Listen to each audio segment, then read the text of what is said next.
அனைவருக்கும் வணக்கம். அன்பு விதை சேனலுக்கு அன்புடன் வரவேற்கிறேன். இன்றைக்கி அத்திப்பழ செடி என்னோடய வீட்டில் எப்படி வளருதுன்றதை பற்றி தான் நீங்கள் பார்க்க போகிறீங்க. இந்த செடியை நான் ஹோம் டெபார்ட்டில் தான் வாங்கினேன். ஒரு கேலன் தொட்டியில் சின்ன செடியாக தான் வாங்கினேன். இப்போது இது 4 வருஷ செடின்றதுனால நல்லா வளர்ந்து பெருசாக இருக்குது. இந்த செடியை 1 கேலன் தொட்டியிலேருந்து 5 கேலன் தொட்டிக்கு தொட்டி மாற்றி வச்சுருந்தேன். நல்லா வளர்ந்துடுச்சு. 1-2 பழங்கள் தான் கொடுத்துச்சு. அதுக்கப்புறம் வின்டருக்கு மல்ச்சு போட்டு பேட்டியோ கடியில் எடுத்து வச்சுருந்தேன். அதுக்கு அடுத்த வருஷம் மறுபடியும் மல்ச்செல்லாம் எடுத்துகிட்டு அதுக்கு கம்போஸ்ட் எல்லாம் கொடுத்து அதே தொட்டியில் தான் வச்சுருந்தேன். செடி நல்லா வளர்ந்து வந்துச்சு. என்னுடைய பேக்யார்டு சின்ன பேக்யார்டுன்றதுனால இந்த மரத்தை கீழே வைக்க முடியல. அதனால் நான் தொட்டியில் தான் வச்சுருக்கேன். ஏன்னா பேக்யார்ட் ஃபுல்லாக ஃப்ரெஞ்ச் ட்ரெயின் போட்டிருக்கு. அதனால் கீழே தோண்டி வைக்கவும் முடியல.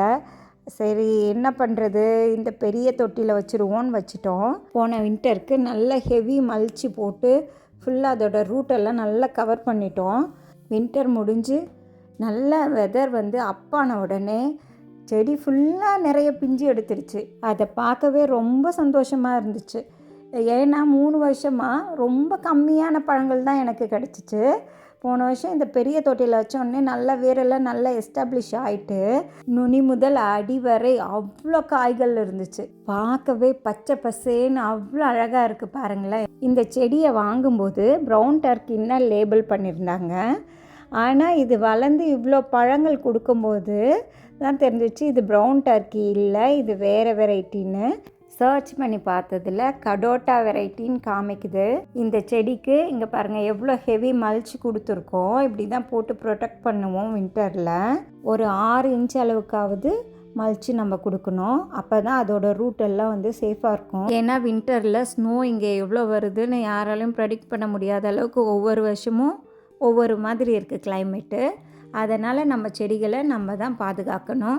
இது என்கிட்ட இருக்கிற இன்னொரு வெரைட்டி ஃபிக்கு. இது 2 வருஷத்து செடி. இது என்னோட ரிலேட்டிவ் அவங்க சானோன்டினிலேருந்து ப்ராபகேட் பண்ணி கொண்டு வந்து கொடுத்தாங்க. இந்த 2 செடிகளோட வேர் பகுதியிலேருந்து மல்ச் எல்லாத்தையும் எடுத்துட்டு இந்த செடிகளுக்கு நம்ம மஷ்ரூம் கம்போஸ்ட்டு, எர்த்வார்ம் காஸ்டிங் இது 2த்தையும் மிக்ஸ் பண்ணி கொடுக்குறோம். இது கூட கவ் மேன்யூர் ஆட் பண்ணலாம். நிறைய நைட்ரஜன் சத்துக்கள் இருக்கிற ஃபெர்டிலைசர்ஸை யூஸ் பண்ணும்போது நமக்கு இலைகள் நல்லா பெருசாக வளரும், பழங்கள் கிடைக்கிறது கம்மியாயிடும். அதனால் நம்ம ஃபெர்டிலைசர்ஸ் கொடுக்கும்போது கவனமாக கொடுக்கணும். இப்போது இந்த செடியிலேருந்தும் எல்லா மல்ச்சும் எடுத்துகிட்டு இதுக்கும் கம்போஸ்ட்டு, எர்த்வார்ம் காஸ்டிங் மிக்ஸை கொடுக்குறோம். நம்மளோட குட்டி கார்டனரும் நமக்கு ஹெல்ப் பண்ணுறாங்க. எல்லாம் பண்ணிவிட்டு செடிகளுக்கு தேவையான அளவு நல்ல தண்ணீர் கொடுக்கணும். பீக் வெயில் சமயத்தில் 2 வேளை தண்ணீர் கொடுக்கணும். இல்லைன்னா காயெல்லாம் அப்படி காயாகவே இருக்கும், பழங்களாக மாறாது. இப்போது நம்ம செடியில் பழங்கள்லாம் வர தொடங்கிடுச்சு. பாருங்கள் பழங்கள் எப்படி இருக்குது. இதை பறிக்கும்போது இதிலேருந்து பால் வருது பாருங்களேன். சில பேருக்கு ஸ்கின்ல பட்ட இரிட்டேஷன் ஆகும். அதனால் இதை கவனமாக பறிக்கணும். இந்த அத்தி மரங்கள் நம்மளோட டெக்ஸஸ் மாதிரி வெயில் அதிகமாக இருக்கிற பகுதியில் நல்லா வளரும்.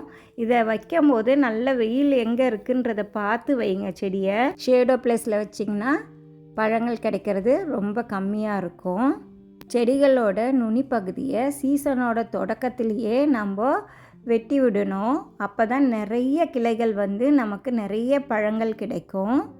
இந்த வருஷம் நிறைய பழங்கள் வந்ததுனால பேர்ட்ஸ் எல்லாம் நல்லா சாப்பிட்டு என்ஜாய் பண்ணாங்க.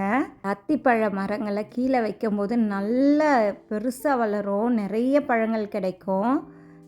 இந்த மரங்களில் இந்த மாதிரி ப்ரௌன் ஸ்பாட்ஸ் இருக்கிற இலைகள் எல்லாத்தையும் பார்த்து கட் பண்ணி எடுத்துடணும். இல்லைன்னா எல்லா இலைகளுக்கும் பரவிடும். நிறைய ப்ரௌன் ஸ்பாட்ஸ் வந்துடுச்சுன்னா காப்பர் ஃபங்கசைடி அந்த ஸ்ப்ரே வாங்கி அடிச்சிங்கன்னா ஃபங்கல் டிசீஸ் கண்ட்ரோல் ஆகும். மரங்கள் அடர்த்தியாக இருந்துச்சுன்னா ஒரு சில பிரான்ச்சஸை கட் பண்ணி ஏர் சர்க்குலேஷனை இம்ப்ரூவ் பண்ணலாம். இந்த மாதிரி பண்ணும்போது செடிகள் நோய் இல்லாமல் நமக்கு நிறைய பழங்களை கொடுக்க ஆரம்பிக்கும். இந்த அத்தி பழங்களில் நிறைய பொட்டாசியம், கால்சியம், ஃபைபர் இருக்குது, ஆன்டி ஆக்சிடென்ட் நிறைய இருக்குது. இதெல்லாம் நம்ம சாப்பிட்றதுனால நம்ம உடலுக்கு நிறைய சத்துக்கள் கிடைக்கும். இங்கே பாருங்கள் நம்மளோட அத்திப்பழம் உள்ளார எப்படி இருக்குது, தேன் மாதிரி இருக்குது, அவ்வளோ ஸ்வீட்டுங்க. உங்களுக்கு இந்த வீடியோ பிடிச்சிருந்தா லைக் பண்ணுங்கள், ஷேர் பண்ணுங்கள், மறக்காமல் சப்ஸ்கிரைப் பண்ணுங்கள். நன்றி, வணக்கம்.